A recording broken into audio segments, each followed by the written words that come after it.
You may be seated. Thank you very much.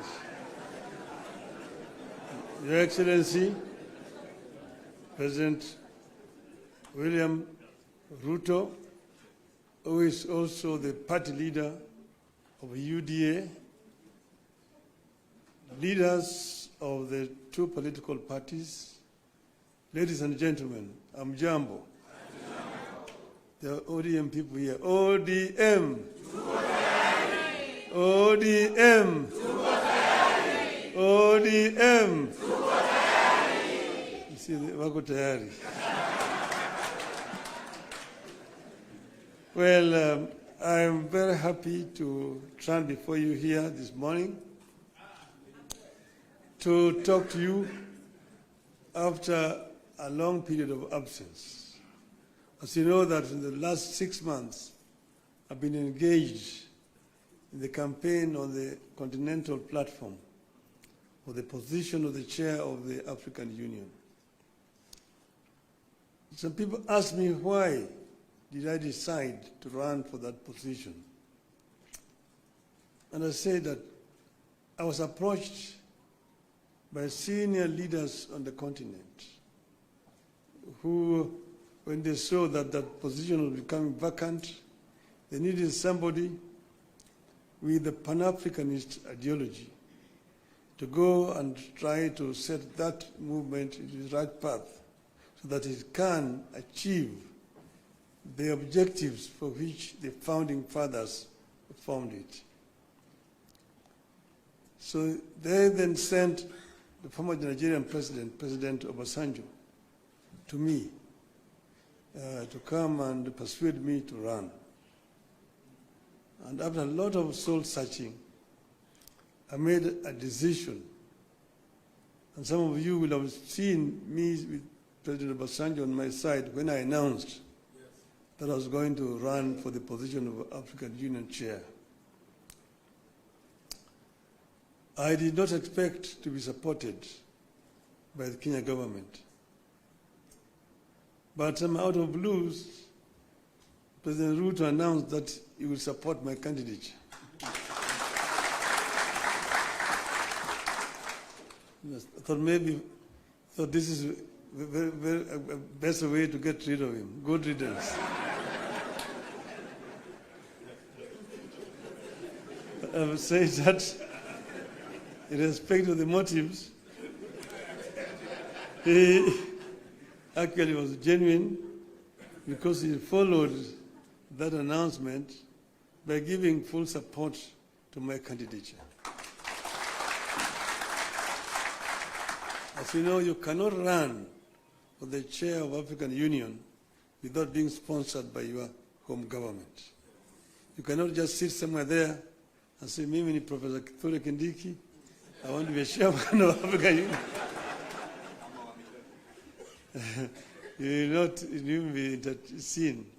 Your name must be presented by a government official through the embassy of Kenya in Addis Ababa. And this they did. And not only that, they put also the machinery behind my campaign. And Mr. President Ruto himself called various presidents and made appointments for me and also persuaded them to support my candidature. He himself invited the president from East Africa, here in Nairobi, to basically adopt me as a candidate for the Eastern region. And this they did. So Kenyan ambassadors in all those foreign countries were also informed and that they would support my candidature. And whenever I went to, they received me at the airport, took me to the hotels, and also took me to meet with the president. I was able to meet more than 40 presidents on the continent. And I traveled Africa from east to west, south to north, like never before. As you know that I have been the high representative of the AU on issues of infrastructure. So I'm not actually strange to these issues, to the continent. But it gave me a better opportunity to now understand problems facing many African countries firsthand from the leadership of the continent. Let's know that our continent has suffered seriously from innovations from outside. First was the slave trade that took so many of able manpower across the shores to go and work in the building of Americas, both North America and South America. Some were taken to Arabia, some were incarcerated there and died there. So that was the first. Then came colonialism, where they went and set somewhere in Berlin and partitioned Africa according to their interests. British, French, Italian, Portuguese, and so on and so forth. So Africa has suffered seriously. That was colonialism. Then when Africans fought for independence, they granted it, but it was a flag. But then there was also neo-colonialism that came about, and Africa has continued to be marginalized. So I saw this and came up with a program of how we were going to deal with these issues. We campaigned strongly, and we went to Addis Ababa quite confident of victory. Before I went there, the women here, Orange women in Nairobi, organized a prayer meeting for me in Bomas of Kenya. And they prayed for my success. And I told them that they were only going to do two outcomes in Addis.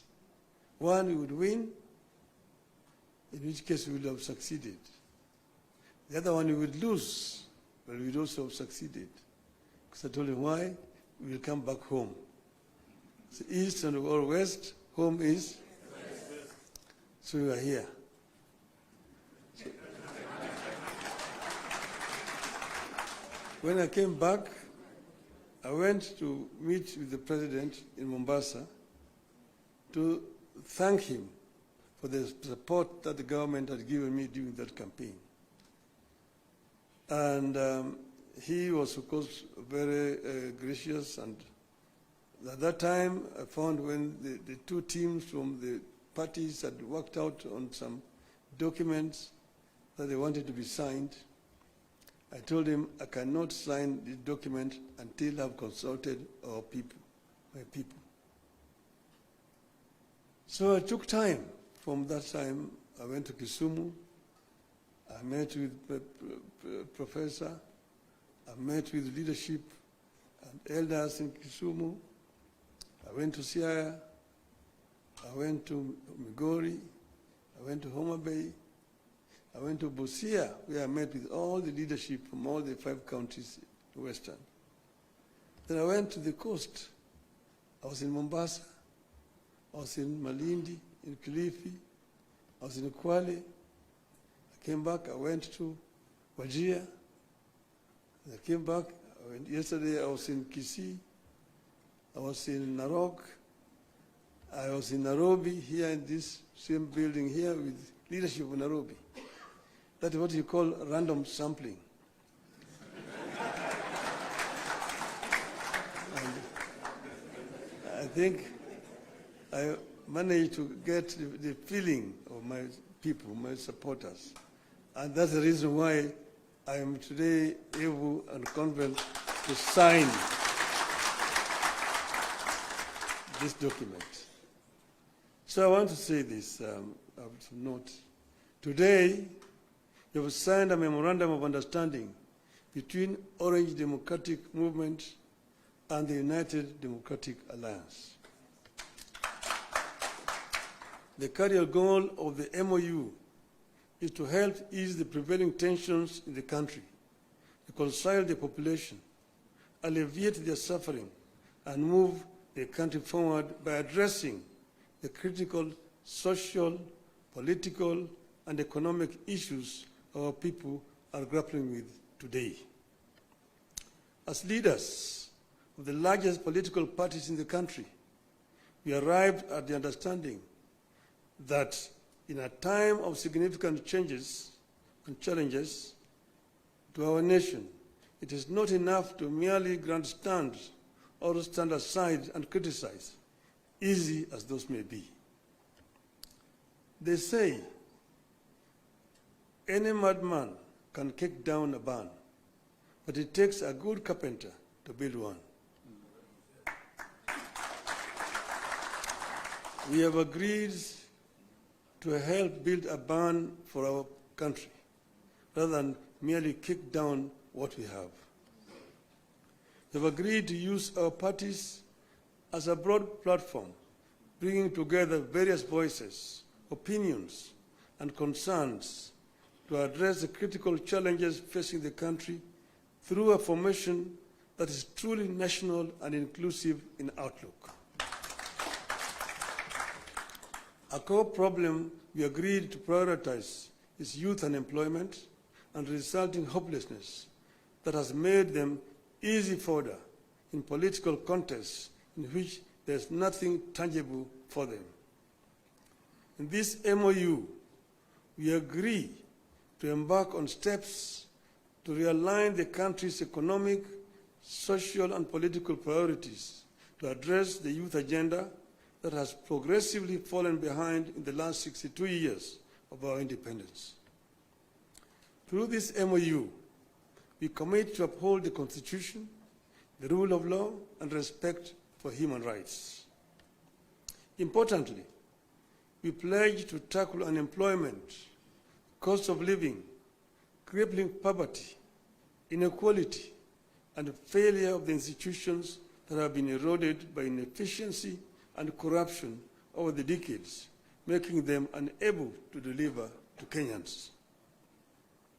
We seek a more equitable country in which all peoples of all backgrounds are included in the enjoyment of socio-economic benefits and are equal members of one indivisible nation. All Kenyans must feel that they belong here by right, and the right to access, without any form of discrimination, whatever Kenya has to offer. We commit to protect and to strengthen devolution as a machinery for ensuring a more inclusive development across the country. In this regard, we will be tabling a proposal that the unbundling of functions that has been recently concluded, counties should get not less than 450 billion shillings in the 2025-2026 financial year. We will also seek the faithful flow of funds to political parties, being vehicles for the channeling of hopes and aspirations of the people. We will use this platform to revisit the constitutional provisions on leadership and integrity, corruption in public life, fundamental freedoms like free speech, protest and assembly, and preservation of the rule of law. We recognize that many of the issues this country is struggling with are as old as the country itself. It will take mutual trust between leaders and the creation of a conducive environment for them to be tackled with honesty and objectivity in a broadly constituted formation. As leaders of and our parties, we commit to hold regular consultations on pressing issues, exchange expertise and information on the best practices in the governance of the Republic of Kenya, and facilitate and participate in public activities of interest to the people of Kenya that relate to their problems. We make it clear that the memorandum we have signed today does not define the formation of a political coalition between ODM and UDA. However, its successful implementation could inform the basis of steps toward the establishment of a broadly constitutive and progressive for a stable country in future. We urge all Kenyans who are interested in having a stable, inclusive, and progressive country, devoid of grandstanding and alienation of whole communities and regions, to rally behind this formation in the interest of our nation. God bless Kenya.